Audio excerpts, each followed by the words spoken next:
Kalau sampean tanya aku ya begitu. Kalau sampean berani Tapi keluar hari ini ya silahkan, nggak apa-apa keluar hari ini. Eko, kan aku punya tanggungan yang dulu tak bilangin. Iya Aku perjuangan aku ngerti pelituan. Mbak. Sekarang kan Nggih. hidup sampean kan nggak bisa kalau hidup kita itu harus selalu dalam pilihan, bener nggak?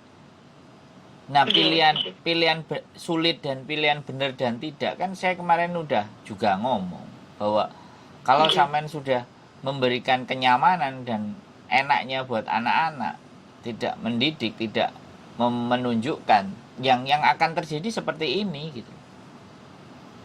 Gitu loh. Dan sampean sama bapaknya sama suami sampean itu kan ya memang harus benar-benar sinkron dan klop, ya kan. Kalau satunya maksa tetap cari kerjaan, nah satunya juga cari kerjaan, ya terus anak-anak bagaimana?